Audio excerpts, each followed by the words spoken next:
Here we go. All right, so we're recording. So today we're going to be talking about fibromyalgia, and I will be the first to admit it is not an area I've worked with that much.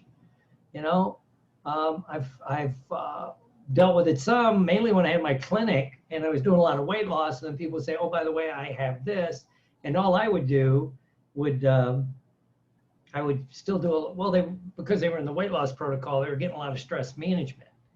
And it's like, I know fibromyalgia and IBS, stress is a big, exacerbates the symptoms a lot.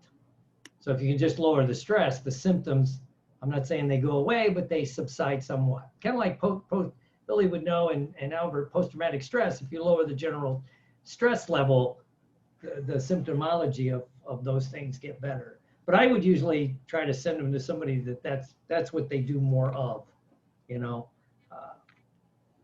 So that's my take. I would just, but I want to hear what other people, if you worked with it, what have you done?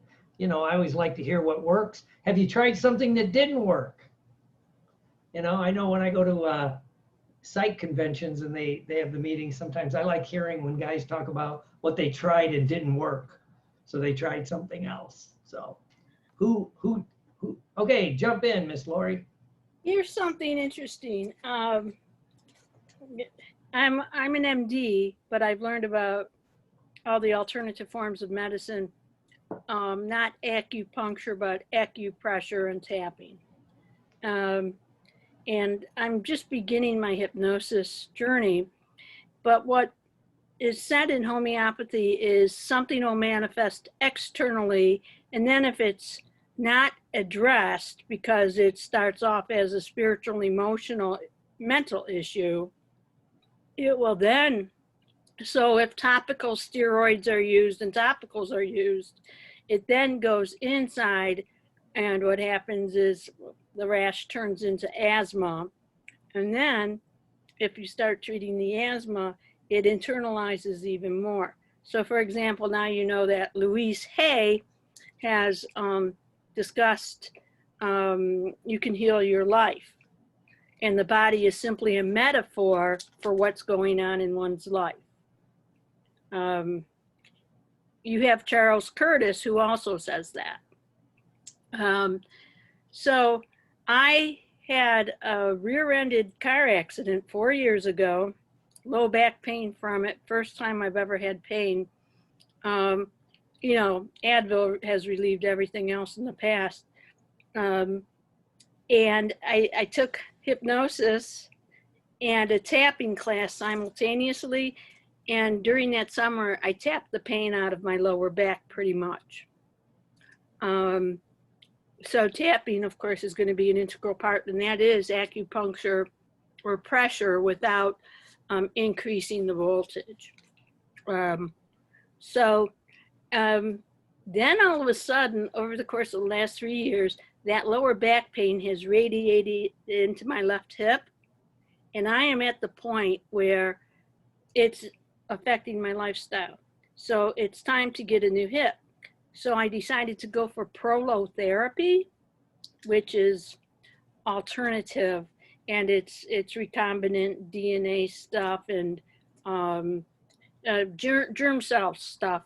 So, and they put it in and they try to rebuild the cartilage and the joint and the ligaments.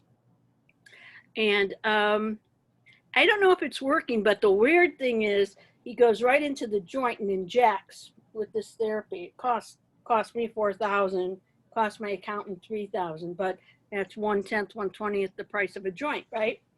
So then the pain starts radiating all around the joint. It's almost like it's still trying to hide.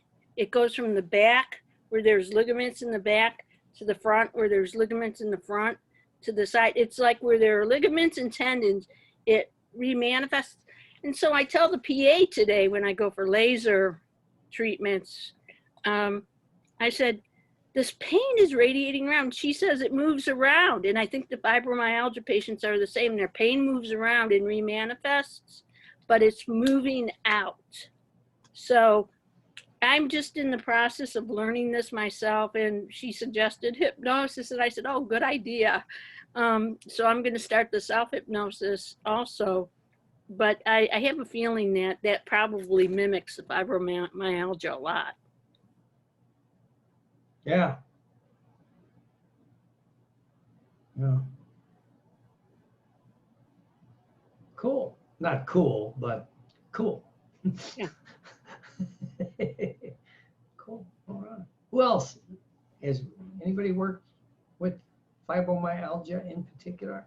That one person would, they're not here yet, but if they show up, who works with it a lot.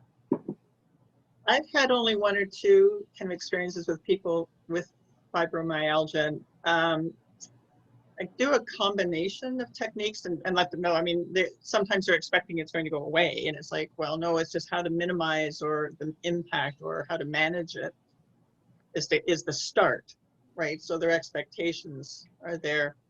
But it's combining a transformative mindfulness technique, which is like, and NLP or hypnosis type techniques, where you're getting them into getting them to relax and then go inside, like do the body scan, figure out where it is, and then, you know, what's the color, what does it look like, how old is it, how new is it, and almost then moving out, looking back in to see how they can, you know, what's it telling you? Is it telling you what it needs, kind of thing? And so like doing that combination sometimes helps them understand it more. And so when they feel it, they can step outside and maybe actually help themselves reduce the pain, make it smaller, how to manage it. Yeah. Almost giving the pain some wisdom, right? Oh yeah, trying to see what it's saying.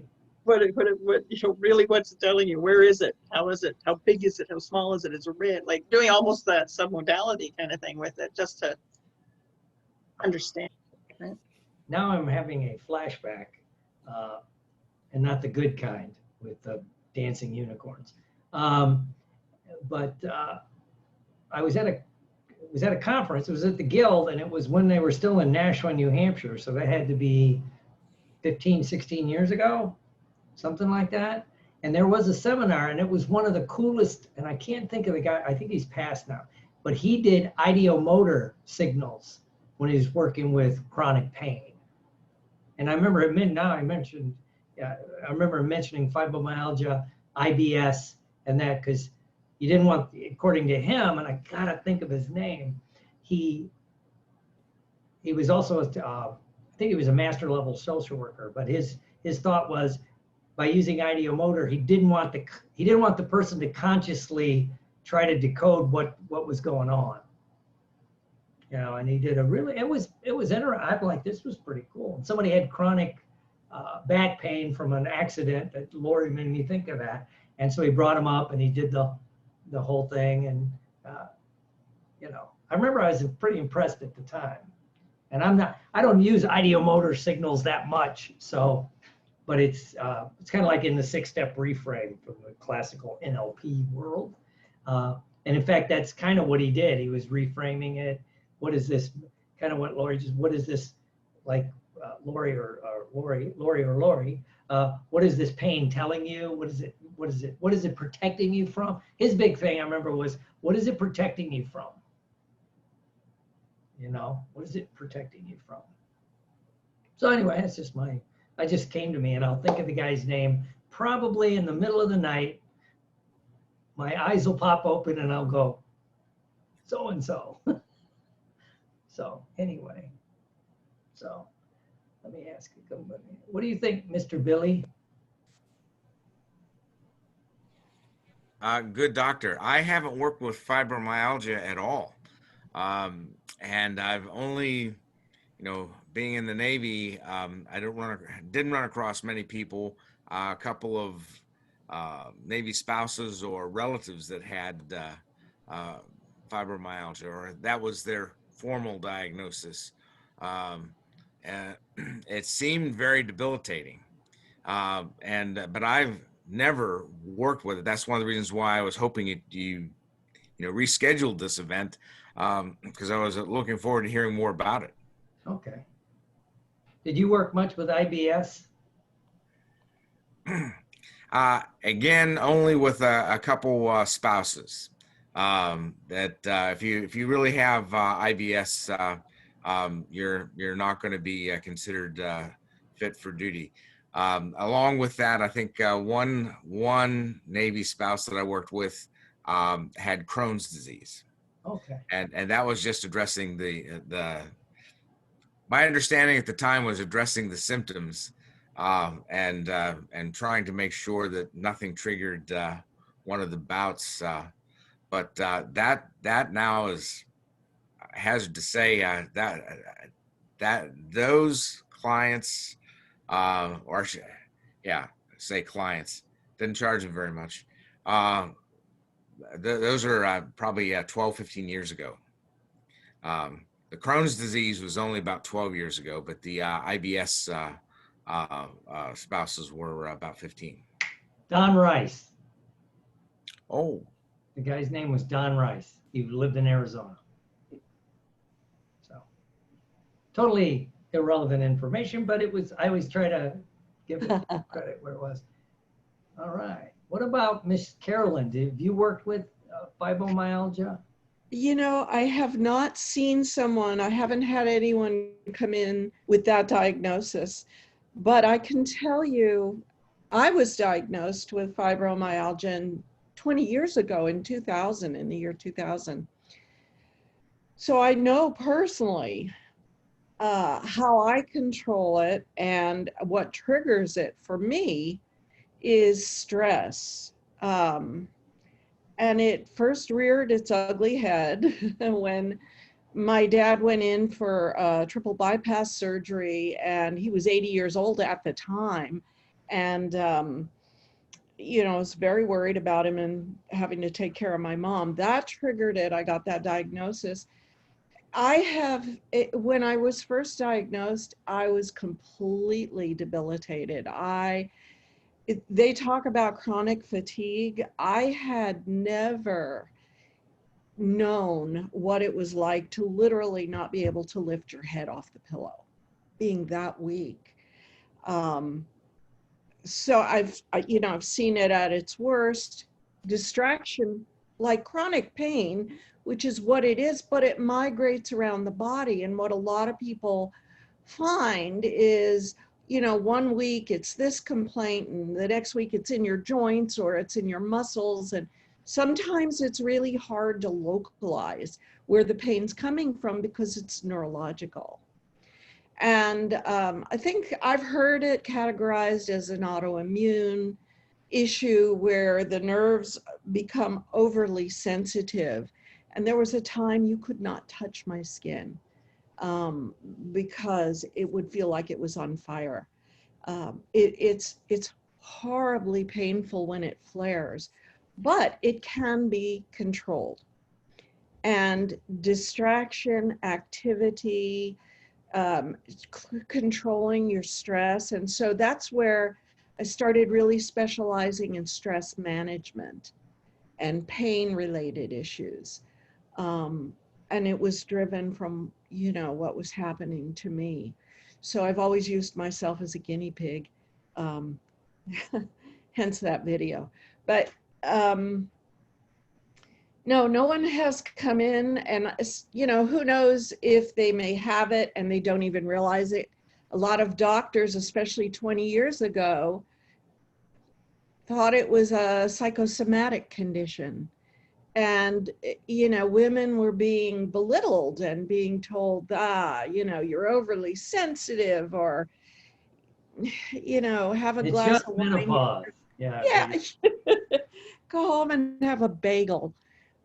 But, you know, I was lucky. I had a doctor who at least was sensitive enough to test me, and it was indeed a reality, which made me feel validated.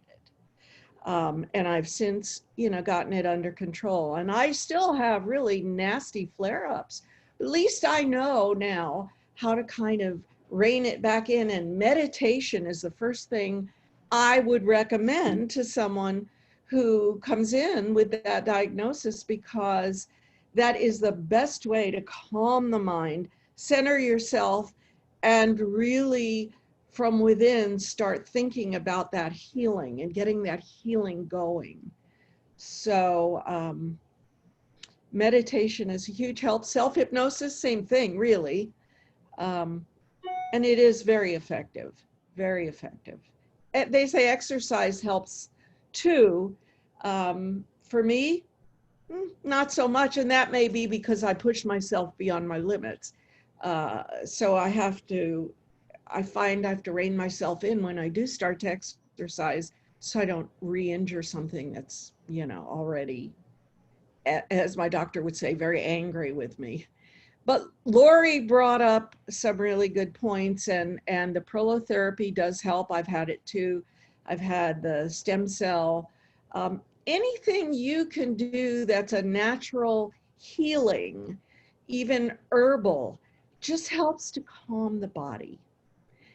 And once you can calm the body, you can calm the mind. So, Cool. All right. Who else? How about Michelle? And don't say chocolate. yeah. Hershey chocolate. Not just any chocolate, Hershey chocolate. So I haven't had any fibromyalgia clients. I have had clients with pain, and I do the tapping, also the submodalities. And I also do, and this is all in one session, I do the tapping, the submodality, and then a hypnosis meditation that they take home and listen to every day, as many times as they want. And usually with the submodalities, they find some release, and it lessens for them because they're experiencing it, on that scale of 1 to 10, and then they get to a number and we go do it again and do it again somewhere else, and get it down as low as we can, and then do the hypnosis meditation. And people who experience pain have all said that has helped. And they tell they say they tell their friends. And yeah, I was like, well, why are they calling? Yeah. But they tell their friends, and the pain has really helped for them. I've had a woman who has a metal rod in her hip, because I forget the large muscle or thing that goes, it's a band, some sort of band that goes down her leg. And she was in extreme pain. Now she has no pain, which I am so happy about. But I do that for pain, and I was just quickly looking at fibromyalgia and the sleep part of it. We help people with sleep so we can, since they are unable to sleep, use our fancy techniques for sleep. It would be nice and interesting if maybe, like today, while we're all talking and brainstorming, if we threw in what we think,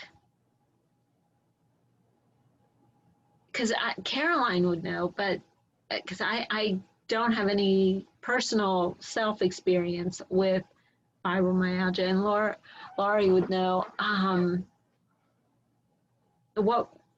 what is the biggest component that you feel made the difference, and then go on that. Because Louise Hay and Dr. Charlie Curtis do say you can heal your life, you can heal disease. And it's true, because I was in a class with Charlie and a woman who had breast cancer, and she did what he said to do every single day, and the breast cancer went away. So, I mean, along with, her doctor's treatment, but it went away, and she attributes it to hypnosis, meditation, tapping, affirmations, you know, the whole of that. So I think meditation and tapping and hypnosis would be and the submodalities. I mean, what do you think is the most important component? Anybody? or just all of it, depending on what happens at what time? I think there isn't a singular most important component. I think whatever resonates most strongly with the person you're working with is what's going to work, and you do them a great service if you give them exposure to all. When you hit on something that they seem to resonate with, go with that and build on that. For me, Reiki also works really well. I'm very good at going inside myself and, you know, really focusing. And I worked with a gal who had non-Hodgkin's lymphoma. And this was an interesting story because I had introduced her to Greg Braden and that 3-minute cure video and the intense visualization of seeing those cells do their work and boost her immunity. And she came to see me 2 weeks. She started with me 2 weeks before she started chemo, and they had already done, you know, a lot of the measurements of the tumor, the size and all that. And we started intense visualizations, and I'd done a ton of research on non-Hodgkin's lymphoma, and she understood I'm not a doctor, you know, nothing like that. But I, you know, did as much very graphic visualization of how which cells were killing the bad cells. And so I don't even remember the names of all the cells right now. But by the time 2 weeks later she had started chemo, the doctor did a double take. When he remeasured the tumor again, it had already started to shrink. That's the power of the human spirit. And so for me, it's meditation. I can get my immune system going when I really, Dr. Joe Dispenza talks about that too. And it's possible, but it's really hard. We're in this field. We know what we can do. We know the strength we have at our fingertips. So the trick really is, I think, equally as much about convincing your client that they have this power as much as it is the technique itself. That's awesome. The best technique is the technique that resonates, I think, most strongly for them. They're all effective. They're all. What was that guy's name, Greg? Greg Braden, Braden, and it's Greg with 2 G's, Gregg. 3-minute cure. It'll blow your mind. I never heard of that. Oh, it'll blow your mind. And Bruce Lipton is another one. Yeah, just pioneers in this field. All right. Yes, ma'am. The other interesting thing that I am researching right now is David Hawkins' work. He's a physician and a psychotherapist, so he must be a psychiatrist. He's passed away over the past, like about 8 years ago. Anyways, he basically, and he has a book called Healing and Recovery. He basically says all dis-ease is from unresolved guilt issues of our past that we keep rehashing on a subconscious level because we're beating ourselves up. So all issues based on that statement, if you add dealing with guilt and forgiveness of self and others and appreciation of self and others, as we've learned gratitude and recovery works, And that's what, actually, I used the 12-step program, some self-hypnosis, about 4 years ago when I was diagnosed with ovarian cancer. They went in surgically to get rid of it, and it disappeared. It turned into endometriosis. And they were just doing end-stage palliative stuff. I was not going to do the chemo. But I basically used the 12-step program on top of some hypnosis and visualization. Now, the other thing is Carl Simonton, a physician, had a center down in Louisiana, and they sent all their end-stage cancer patients to him. He gave them all questionnaires at the beginning, and then he did 3 things with them all. He changed their diets, right? He gave them all visualizations daily, and they all had group therapy daily. And about half of them, this is Carl Simonton, Living Free Again. About half of them recovered or got considerably better and outlived their medical diagnosis.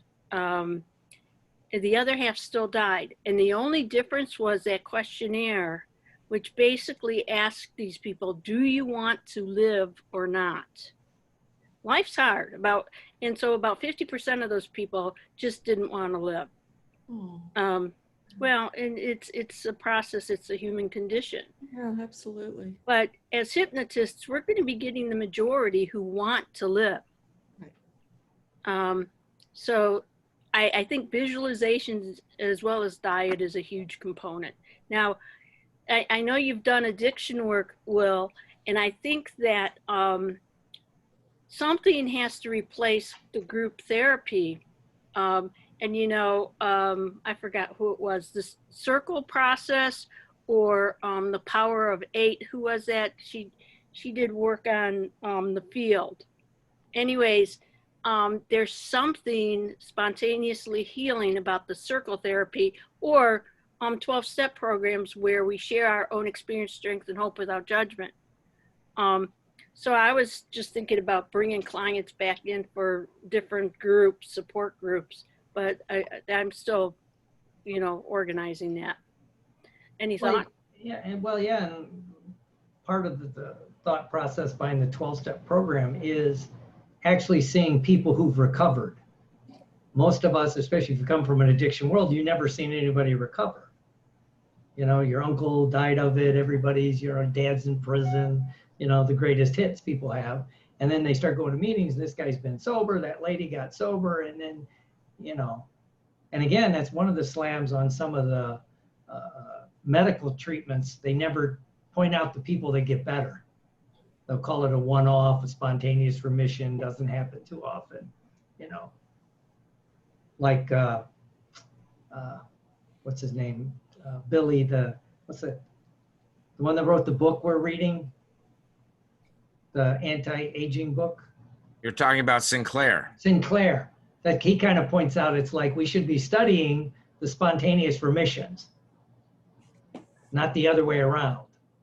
This is lifespan. Lifespan. I couldn't. Lifespan. Yeah. Yeah, and in later in the book, I list the audio, and he points out and so does Bruce Lipton always talk about we should be studying the spontaneous remissions, right? Because remember when those of us old enough to remember when Dr. Cousins had the spontaneous remission from cancer, because all he did is say, well, I remember I actually heard him talk once, and he goes, look, I'm going to die. I'm just going to sit here and watch comedy half the time and go out and have a few laughs. And, you drink some wine, watch. His big thing was the Three Stooges, right? And the Marx Brothers, because this is back in the early 70s. You got to remember, it's probably not as easy to watch all this. But anyway, and of course, then he had the spontaneous remission. And I remember him talking in the talk when he went back to the medical community, of which he was a part, they didn't want anything to do with it. Well, it's just, nobody's going to. And he's like, why don't we do it, put people, do the whole control study thing and, but not to sound cynical, but I will put it on tape. Merrick doesn't make any money from that. Bayer doesn't get a cut. If they could, they would. Yes, Billy. Yes, hearing you talk about Dr. Cousins there, and then Dr. Lori talking about her own experience here with cancer brings to mind is that the Carbazin story that's in that's recounted. I think it's in Heartland's Medical and Dental Hypnosis. I think it starts out with they had a patient that had very large tumors. Some of them were more than golf ball size, the way they described it. And I got the impression that this guy had several tumors, some of them maybe as large as a baseball. And the drug company had a new cancer drug called Carbazin that they were going to test. And they did the traditional double blind, I think it was a blind study. At that time, double blind hadn't become the gold standard, but they gave him the Carbazin, and only they actually cut the program short because nobody was responding except this one patient had a complete reabsorption of those tumors, and his beliefs were strong enough, and his physiology, it looked like that was the cause, and he recovered. The doctor wrote up what had happened with Carbazin, published it, and the gentleman, I think, also may have been a flyer. I remember describing it. He went on back to flying planes or whatever. Someone told him that this had been published, and it sounded a lot like his case. So he went back to the doctor and said, "Is this me?" And the doctor said, "Yes, it is." Then the tumors started coming back, and they were coming back with a vengeance. Again, very sizable. And the doctor said, "Look, you couldn't do this today," but he actually told him, said, "Yes, Carbazin, the first formulation we gave you just didn't work. We have a new Carbazin that we think is going to work. It's improved." However it was presented to him, he was again told that this was a drug that was going to cure him. And I will use the trying to think, it may have been Roy Hunter in his book. He talks about BICE, belief, imagination, commitment, and expectation. The presentation met all the criteria for an appropriate suggestion there, and the guy resorbed his tumors the second time. Of course, what does the doctor do? He writes it up. And what do his friends do that find out that the doctor wrote it up? This happened the first time. This is the second time. Well, we know this was you. Here he's done it again, because the improved Carbazin, I'm trying to pronounce it properly here, was saline, which you couldn't do today, but back in the 50s, when this was apparently going down, or maybe early 60s even. But I think it's Heartland or one of the other noted medical and dental hypnotists of the end of the last century has the Carbazin study in it in its first or second chapter. And it's, when you read it, it's much like your experience, Carolyn, and it's remarkable what your mind can do interacting with your physiology. We see it many, many times, but this one was just reading it. You're just like, really?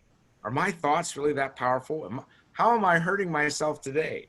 Well, yeah. It's like if you could find some of the stuff by, I can't think of his first name, Kraselnik, Dr. Kraselnik, when he studied voodoo. Why do people actually freaking die? And then when they do an autopsy, other than the fact they're dead, there's nothing wrong with them. Oh. They have no brain or heart activity, right? So they're dead, or they're in Congress. I got to throw that joke out there. Yeah, so I mean, we all know that. But I'll say this: that book, Lifespan, and I listened to the whole thing. I'm listening to his thing at the end. It's great. It's brilliant. My only critique would be he downplays the mental side of it. It's just the pharmaceuticals. It's just this. It's the typical medical industrial complex line. You know, So I'm thinking it's like, what if you take what he's saying with the chemicals that increase lifespan from studies, and you add, because I know one guy wrote a thing. We'll do a couple of these on anti-aging, because I think everybody in the group would be interested in that, just from Absolutely. my personal opinion. Yeah. But you're taking my business plan here. Well, here's an idea. It's like, when they look at okay, they go to Okinawa and they study why are these people so old, and then they always look at diet, diet, and then maybe pharmaceuticals and things like that. And one guy went in and said, well, first of all, you got to look at how the elderly are treated in the culture. They're respected and revered, which would be a big deal. They never stop working. There's no retirement community, And the guy that wrote it, I'm trying to think of his name, at the end he said, this led me to one thing. I'll never, ever move to the villages and be with a bunch of old people, right?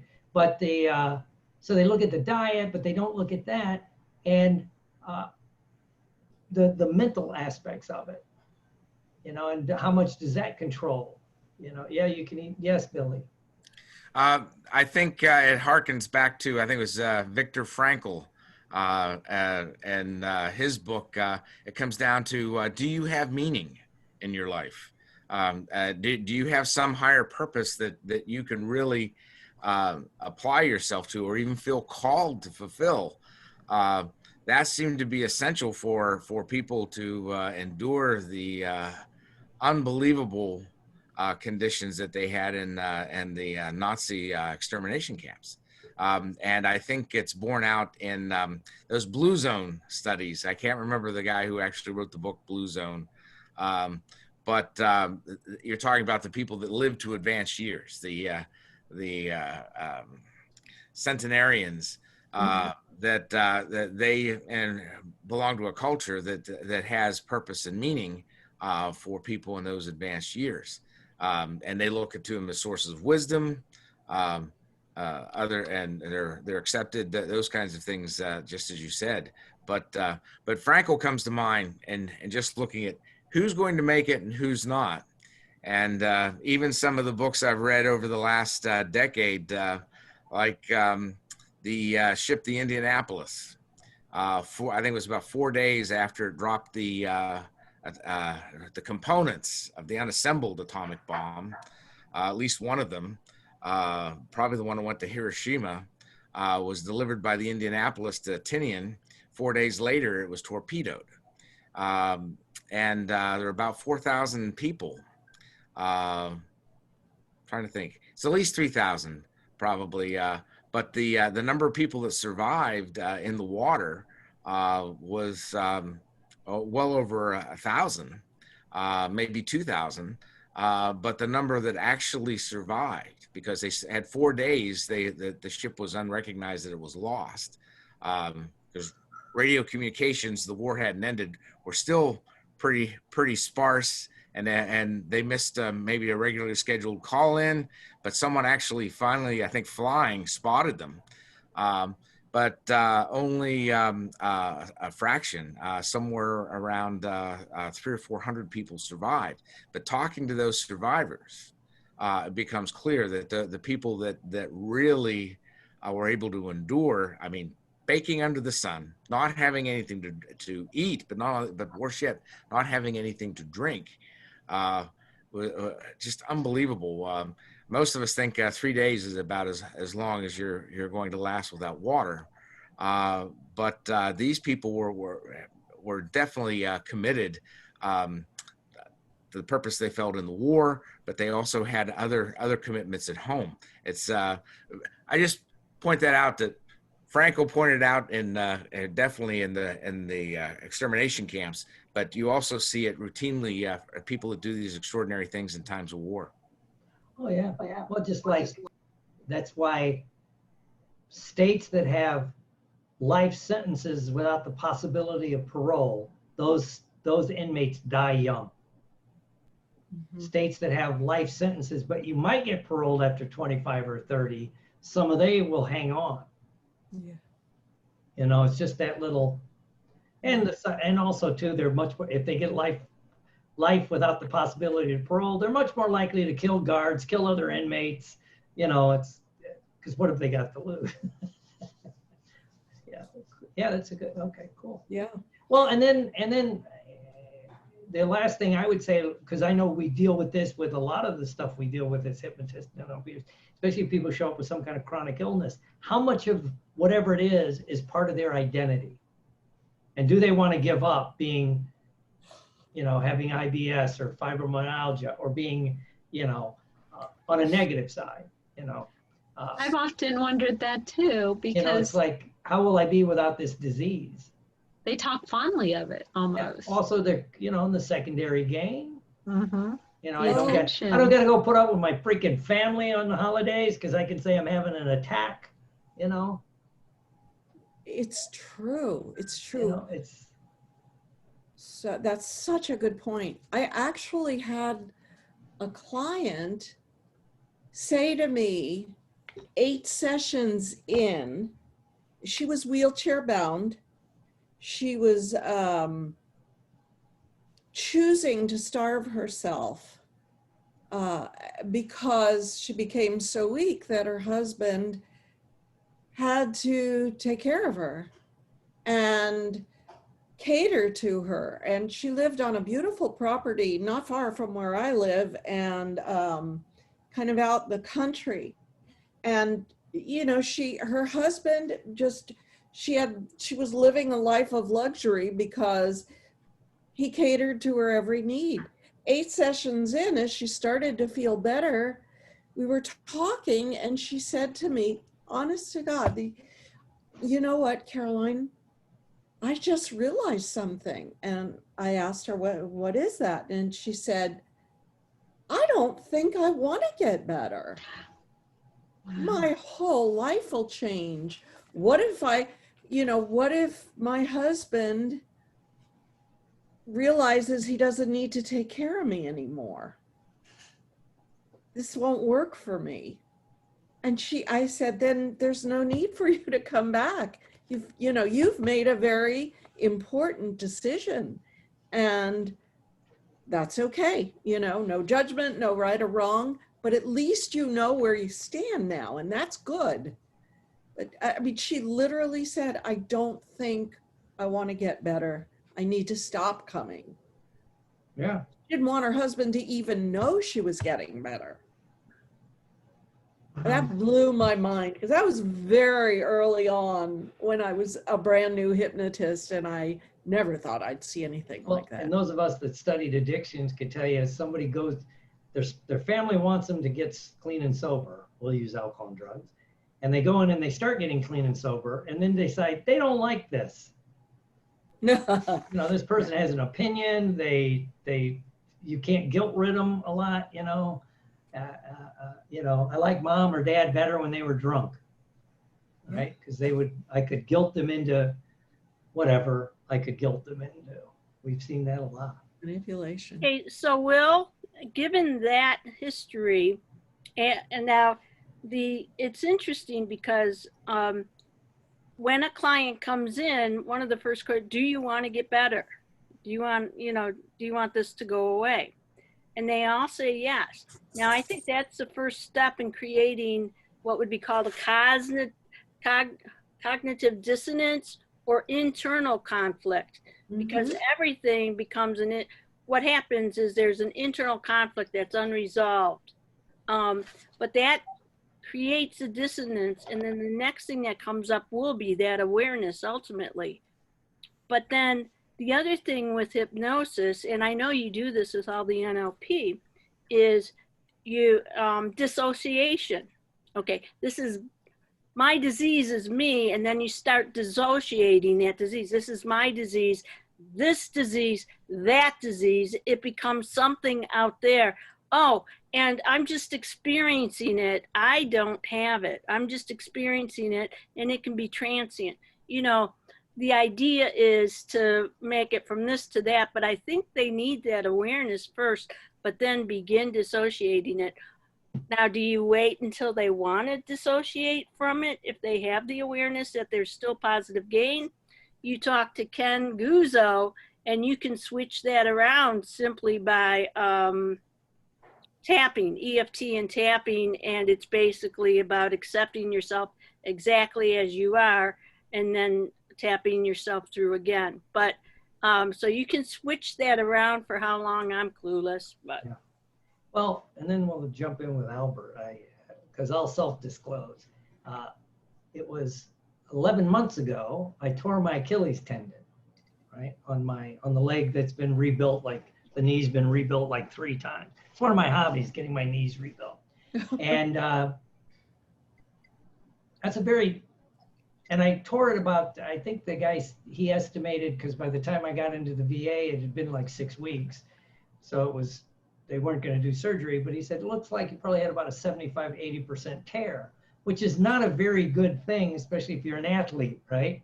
And when I first tore it, I thought I sprung my ankle. So I didn't do anything. I said, it'll get better. I was just hobbling around. In fact, the next week I came out with Miss Carolyn. She remembers that. I mean, my ankle was like this. I swore it was my ankle. I don't like doctors, right? So, so anyway, I'm hobbling. Then after I left Carolyn, I came home for 2 days and went to Lebanon.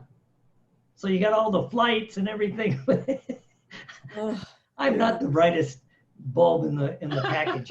Anyway, so finally he tells me that. So he goes, well, just, and then I went back in the boot. I did and it's better. But here's my story that makes me wonder about like all the stuff is it's been 11 months because I tore it on October 4th. I just remember that day in a karate class. And I think I'll change the story if I was fighting a national champ, because that sounds better than I was playing with the kids, the little white belts.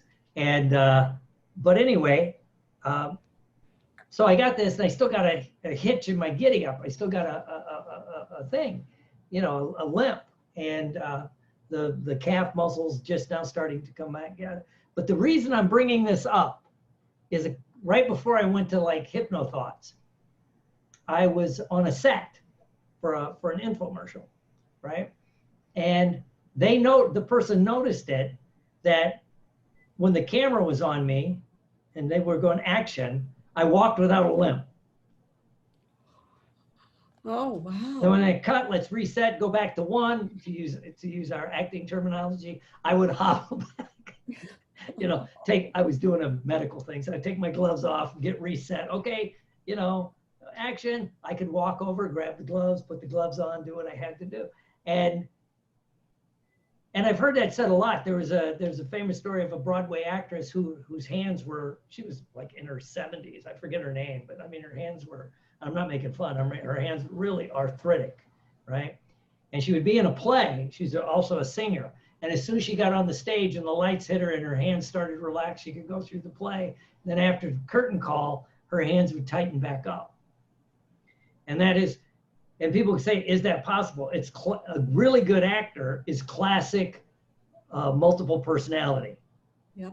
At that moment, you're a different person, and that person wouldn't have arthritic hands, and it's also why you see some actors, and they don't really have to work at it that hard, like Matt Damon, when he gained that 50 pounds for that part, he goes, it was actually harder to gain the weight because he had to force himself to eat all this crappy food. As soon as the movie cut, as soon as they wrapped, the weight literally, like 6 months, he lost 50 pounds. Wow. And he was back to yes, he always worked out and everything, but is it that strong in our heads? Like, so I keep telling myself, I'm working on myself now. It's like, okay, that's not who you are anymore. Stop the limp, Part of me wonders, am I going for the sympathy boat? Well, Dr. Will, isn't that when you're acting, the classic case of complete dissociation from who you are as a person? Mm-hmm. You have to become someone else. At least in more moments, traits have to go away. Yeah. It's also why you see, I've done a lot of plays where it's a 2-person play, so I'll know 60 pages of dialogue. The minute the play wraps, and we're done. You ask me next week, one of the lines, I can't remember it, Sure. you know? So anyways, what do you think, Dr. B? Well, that's very interesting because I've seen, so many method actors really, even sometimes injure themselves for a role. Just so like to make that limp a real one, not just like they're acting. Ugh. I mean, that's taken, I don't know. I mean, it maybe in my opinion, it may be taken too far, but yeah, I've seen actors all the time gain 50, 60, 70 pounds for a role. And they say that's a lot harder than taking it off. Yeah, Stallone said that when he got fat for whatever the movie where he played he was actually very good in it. He played a cop and he gained like 65 pounds. And I forget, he was actually very good in it. And De Niro, all these big stars were in it, and he was very good. But he said the hardest part was eating the junk food and not working out. Because that character would never, he was always eating donuts and, not working out. But as soon as the movie wrapped, the weight started to fall off. So, yeah. Have you worked with any fibromyalgia or IBS kind of stuff, Albert? No, but I've seen a lot of the secondary gain things though. With we'll tell one story. This is more on a more emotional issue. When I was, maybe like a little over 10 years ago, I saw a meetup group for people with depression, and I thought, well, I'll go volunteer my time. And it was like, a group of 20 people, and we met at a diner. And the one thing I noticed was that nobody was really interested in talking about getting better. They wanted to sit and talk about how their depression was ruining their lives. But the moment I mentioned something about, well, why don't you try this? It was like I got shut down. So, and I also heard a lot of other practitioners say that sometimes a lot of pain patients or people with chronic illnesses don't want to get better because of the sympathy and the secondary gain that they're getting, or just because it's their identity. Yeah. Yeah. So, They Sympathy. get locked into that I want that identity. sympathy, which is between shit and syphilis in the dictionary. So, all right. What about you, Miss Pam? The other Jersey girl. Jersey. Uptown girl. I don't know the law. I don't know the lyrics. So. Hi. Hey. I don't have any experience with fibromyalgia, but I have worked with cancer, and I agree with so much of what everybody has been saying. Carolyn, you gave a lot of really great ideas, and also Michelle, a lot of the things that I've used. I had one woman who was, and also you mentioned some of my favorite, some of my favorite people that I do use some of their techniques. Dr. Bruce Lipton and Greg Braden, and someone had mentioned the field. That's Lynn McTaggart. I'm a big fan of hers, and just so many of those people. Anyway, and Carl Simonton in terms of the imagery and the visualization, and also Bernie Siegel. I studied with Dr. Bernie Siegel. He wrote Love, Medicine, and Miracles in terms of cancer. And I had this one client who she was a teacher, and she was referred to me by a doctor for insomnia. And actually, what her problem was that was causing the insomnia was that her husband had an affair and left her, and actually she ended up with a venereal disease that caused her to come down with cervical cancer. And the cancer literally was eating her up. And in addition to working on, just like everyone else was talking about, and working on the insomnia, but what she would do is go at night and go and lay in her bed all night long, really fuming about her husband and how she was wronged, and he left her with this cancer, and he's with this other woman, and she had so much anger that that's something that I had to really work with her in terms of doing a lot of forgiveness work. We turned her bedroom into a sanctuary instead of a place where she would go and rage. We worked on making it a beautiful place, and we worked on different rituals that she could do for nurturing herself and healing herself. Did a lot of imagery work with her in terms of really strengthening her immune system, having her work with the white blood cells and really strengthening the immune system. We worked on really reframing her life, and instead of really fuming and raging over what had been done to her, we kind of we worked together for goals. She went back to school during that time. She was a teacher. She went back to get her master's. We did a lot of forgiveness work. Dr. Bernie Siegel also talks about that as well, in terms of love, medicine, and miracles. A lot to do. We did a lot of nurture. I did a lot of nurturing and visualization and hypnosis, and really reframing her life. People on this call talked about purpose. We really did focus on a purpose for her life, and she really did beautifully. Her cancer went into remission. Some of the tools that I had given her, she had 2 daughters that were also very hurt by what the husband had done. And some of the things I taught her, she was teaching her daughters. And they were doing well as a consequence of her, helping them. So anyway, I agree with so much of what everybody was saying. I do EFT. I do energy work. There was another gentleman that I had worked with. He was actually not a client, but you had mentioned IBS, Will. Anyway, it was one of my teachers. I was one of my metaphysical teachers.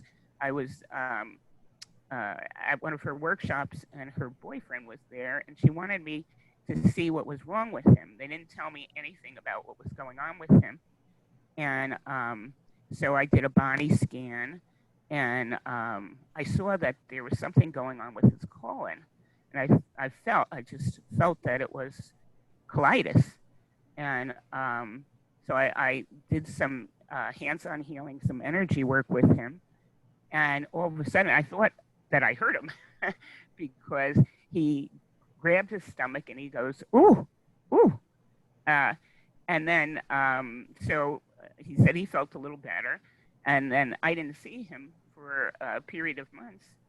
And then my teacher had told me that he had colitis, and I wasn't told what he had, but she said he had colitis and he used to get frequent attacks. And after I had done the energy work with him, she said he in that 6-month period, he didn't have any other attacks again. Wow. He was doing well. So I do incorporate energy work. I do also sometimes, depending on the person, I do incorporate spirituality as well. So I kind of take a transpersonal approach too. If they really believe that, I will also bring in that spiritual part. If they believe in angels, I'll work with that. If they believe in their guides or whatever their belief system is, sometimes I'll take a transpersonal approach and bring that in as well. Again, I haven't, I'll bring in the energy work, I'll bring in visualization, hypnosis, EFT, affirmations, whatever I think is really going to resonate with them. And I do pray before I work with the client, and whatever is given to me in terms of what I feel is going to resonate with them and is going to benefit them, I'll bring that in. So I really do take kind of a holistic approach, even with the cancer patients. Dr. Joseph Issels in Germany, he has a lot of success, but he works, the first thing he does is he works with detoxification. he'll work with if they have, he does also work with visualization, by the way, but the first thing he'll do is if they have mercury in their mouth, he'll detoxify them. And then he does an interesting thing. He brings in the cavalry. He'll have, he'll measure their immune system. He'll measure their white blood cells before he does the imagery. And then he'll bring in the cavalry and he'll have the music blasting away like dun, dun, dun, dun, dun, dun, dun, dun, dun, dun, dun, dun, and as loud as he could. And then he'll have them see the cavalry coming in and killing off, the cancer cells. And then afterwards, he'll take a measurement and he'll see actually the effect that visualization that he gives them with the cavalry. He'll actually see a response where the white blood cell count goes up, and and they're actually having the benefit. It's almost like an immediate change from the visualization that he's doing. So I do believe in detoxing too as well, in terms of some of the work that I'm doing too. But anyway, and also a number of people had mentioned stress management. That is like a given for most things for me, but especially with cancer or colitis or any of those types of things. So anyway, that's kind of some of the things I do. All right. Cool. Hey, Will? Yes. Pam just mentioned bringing in the spiritual aspect. And again, reading this book, Healing and Recovery. And as you know, a big component of that is, of course, we believe in a power greater than ourselves. Now, in what Dave Hawkins does is he says it's our total consciousness. It's our super consciousness, unconsciousness, subconsciousness that we're tapping into when we do the ideomotor stuff. So the question is if a person is totally atheistic, can you still show the person, allow them to keep the atheist belief, but use the ideomotor stuff? And this is based on also your experience, to tap into the truth of their system and their higher consciousness, which is, of course, spiritual, whether they know it or not, and to become more aware that way over time. Yeah, I think so. Yeah. I don't see why not. Cool. Good, doctor. Hearing you talk about that, and I think it was Carolyn mentioned how meditation or mindfulness. There's several types of meditation. I have to be careful. I've looked at a few of them, and all horses are not the same. They have different personalities and go to different places sometimes. But hearing you talk about the spiritual nature, that component of you, but not calling it that. There's a Zen monk. Actually, there's I think they call it Renze in Zen, and it's Rinpoche meaning dear one in the Tibetan lineages. But I think they call him a Renze. But his work is called Big Mind, and it really gets down to dialectical therapy. I've actually sat through an hour and a half session, and he sells DVDs of some of his sessions, but they call different aspects of yourself out, of your core being. It's a lot. In some ways, it's a waking way of doing what you might deal with parts therapy. If some of you are being hypnotists or aware of parts. But that might be something that you can take as an awakening way and address that spiritual component. I just mentioned it. I've looked at his work. I haven't followed it. I don't know whether he has any retreats anymore. He's probably not having retreats now. But he was very active over the last decade. He had some health issues 2 or 3 years ago, and everything sort of dropped off because they used to send me emails after I had one of the sessions when they were here in DC. Oh, but it's a very powerful experience sitting there and as he talks to you. And then I want to talk to you about, courage and, bring courage forward. Let's talk about, yeah. So it's really a very impactful, and after you pick everything up at the end and walk out, you feel like you're integrated in a new way. Cool. how beautiful. All right. All right. That's cool. Yeah. Cool. All right. I like today. I thought it was good. Yeah. And I do know this is one of those topics. Here's my off system remark. Sometimes, like, we'll go to conferences and there'll be a lot of really cool seminars on certain topics like fibromyalgia or IBS. And then when I really start talking to a lot of people, they haven't had that many clients with fibromyalgia. Because some of it, the medical model kind of cuts us off at the knees. Do you want to go through all that? Here, take this. Because I do have people call when I used to do pain control. And I say, okay, I'd like to do, it'll probably be 4 to 6 sessions. Nah, I'll just go get a pill.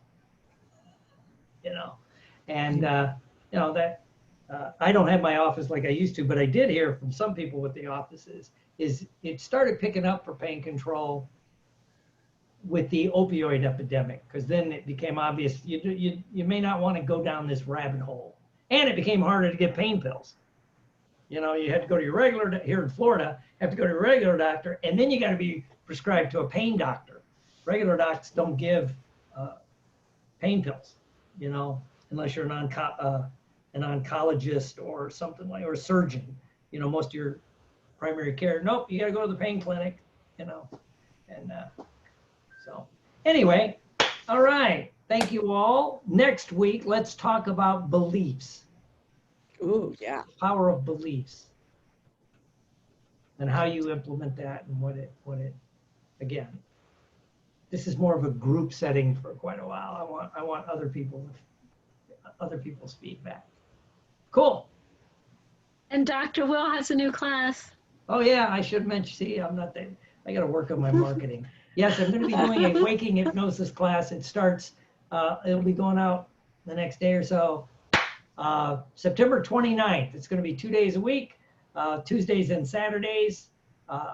Tuesdays at noon, Saturday at 1:30 after our little Success Saturday thing. And it's on waking hypnosis. So that'll be going out soon. And I finally put it together because the guy from that Hypno Summit said, you got to offer some kind of class. So it made me sit here for 4 hours and put together at least the marketing side, right? So first I do the marketing, then I'll do the class. All right. So we'll see you, some of you on Saturday, I think, hopefully. Yep. All right. Talk to you soon. Thank you. Bye. Bye. Thanks again. Thank Thank you. you. Bye.